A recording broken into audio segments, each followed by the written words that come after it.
அஸ்ஸலாமு அலைக்கும் வரஹ்மத்துல்லாஹி வபரகாத்துஹு. இப்போ நம்ம என்ன பண்ண போகிறோம்னா நெய்ச்சோறு ஆக்க போடலாம், வாங்க பார்க்கலாம்.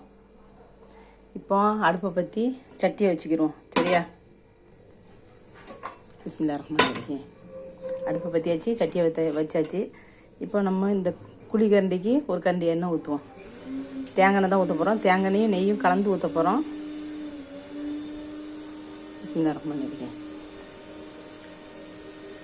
ஒரு குழிக்கரண்டி, இந்த குழிக்கரண்டிக்கு ஒரு கரண்டி நெய், தேங்காய் எண்ணெய், ஒரு ஸ்பூன் நெய்.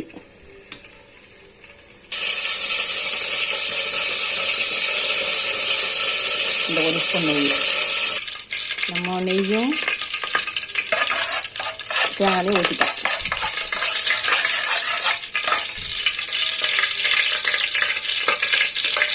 இப்போ அதை நல்லா சுற்றிட்டு ஒரு வெங்காயம் வெட்டி வச்சுட்டு அதை போடுவோம். வெங்காயம், கருவேப்பிலை,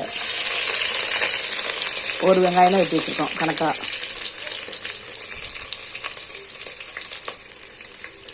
இது கொஞ்சம் முருகட்டும். நெய்ச்சோத்துக்கு உலகானு முருகனா போதும். சும்மா கண்ணாடி பதம் வந்துருக்குல்ல, இது போதும். இப்போ இஞ்சி பூடு போடலாம்.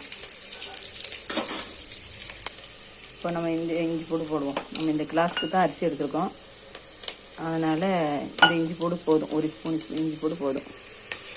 போட்டு நம்ம வதக்கிக்கிடுவோம். இப்போ நம்ம இந்த ஸ்பூனுக்கு 2 ஸ்பூன் தயிர் எடுத்துருக்கோம், அதையும் இதில் போட்டுடலாம். இது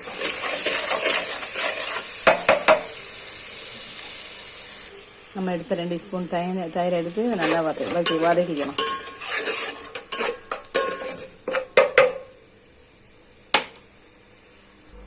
நம்ம கொஞ்சோண்டு மல்லி, கொஞ்சோண்டு புதினா எடுத்துருக்கோம். இதை கழுவி நல்லா வாஷ் பண்ணி அந்த இதில் சேர்த்துடலாம்.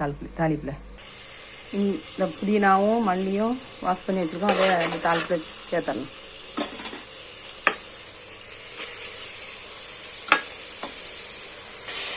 தாளிசம் போதும்.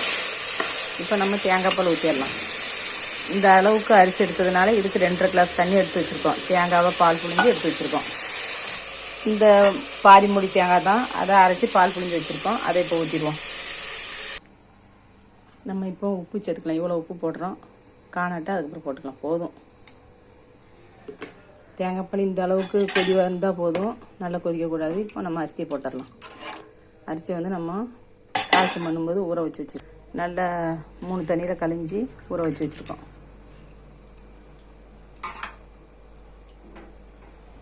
இந்த தண்ணியை வடிச்சிட்டு அரிசியை சேர்த்துடலாம். இப்போ நம்ம அரிசியை போட்டாச்சு. எவ்வளோ அழகாக இருக்குது பார்த்தீங்களா?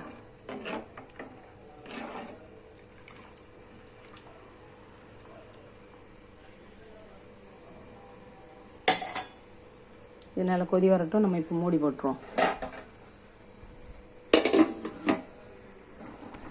இப்போ நல்லா கொதி வந்துட்டு இப்போ நம்ம அடுப்பை சிம் பண்ணிக்கலாம். நல்லா வேகட்டும், சிம்லேயே கடந்து வேகட்டும்.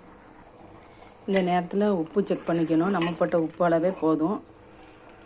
உப்பு, நம்ம போட்ட தண்ணி, இது எல்லாமே போதும். டேஸ்ட்டாக இருக்குது. நீங்களே இதை மாதிரி செஞ்சு சாப்பிட்டு பார்த்து கமெண்ட் பண்ணுங்கள், லைக் பண்ணுங்கள், ஷேர் பண்ணுங்கள், சப்ஸ்கிரைப் பண்ணுங்கள். 5 ஸ்டார் சேனலுக்கு ஆதரவு கொடுங்க. அஸ்ஸலாமு அலைக்கும் வரஹ்மத்துல்லாஹி வபரகாத்துஹு. தண்ணிலாம் வற்றிட்டு இப்போ நம்ம பழைய தோசைக்கல்ல அடுப்பில் வச்சு தம் போட்டுருவோம். இப்போ பழைய தோசைக்கல் வச்சாச்சு, தீயை ஹையில் வச்சுருக்கோம். இப்போ நம்ம வந்து தம் போடுவோம். தம் போட்டாச்சு, அவ்வளோதான். தீயை இப்போ 5 நிமிஷம் கூட்டி வச்சுருக்கோம். இப்போ குறைச்சி வச்சிடலாம். இப்போ நம்ம தம் போட்டு 20 நிமிஷம் ஆயிடுச்சு. எப்படி இருக்குன்னு பார்க்கலாமா? நல்லா தண்ணியெலாம் வற்றி சூப்பராக இருக்குது. உதிரியாக இருக்குது பார்த்தீங்களா?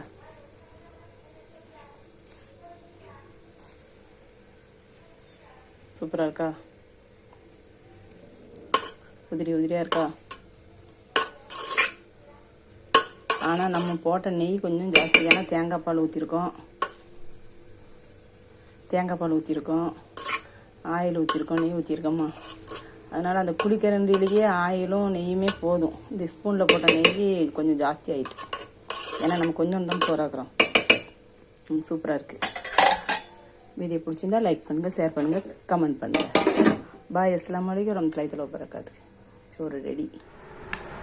சோறு எவ்வளோ அழகாக உதிரியாக இருக்குது பார்த்தீங்களா?